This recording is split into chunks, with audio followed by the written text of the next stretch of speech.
When stablecoins come onto the chain, this is a very good tweet. It said, "We are truly on the brink of a very exciting wave of crypto going mainstream, which will be ushered in by the Bipartisan Stablecoin Act, outlining onshore operations for US stablecoin issuers. Over the next decades, trillions of dollars will be tokenized and traded on public blockchains," which is huge for public blockchains.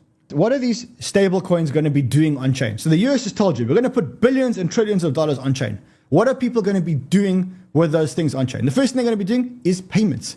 I'm going to pay you, you're going to pay me, you're going to send money to the Philippines. People aren't going to use things like Western Union anymore, because those are inefficient ways of sending money. Do you know in South Africa, I'll tell you a story. People from Zimbabwe send money, that work in South Africa, send money to Zimbabwe from South Africa. They meet a cab driver, they give him the money. A lot of people pull their money. The guy drives, and then maybe, and maybe not, he delivers the money to whoever's supposed to deliver the money to. No jokes, that's how it works. It's either going to be stable coins, or it's going to be people wanting to invest to make returns on their US dollars, and they're going to want to do it on the blockchain. First step is get the stablecoin regulation in. Once the stablecoin regulation is in, all the dollars move to the blockchain. Once the dollars are on the blockchain, they need to invest in blockchain investments.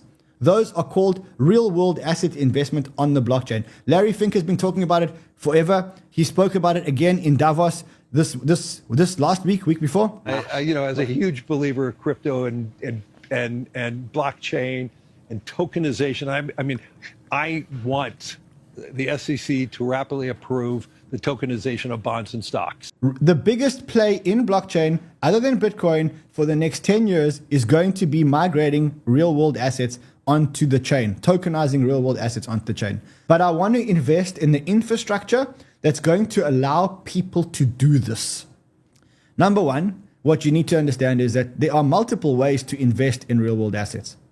The first way to do it, and the most basic way to do it, is to invest in the blockchains that are going to house these real-world asset transactions, right?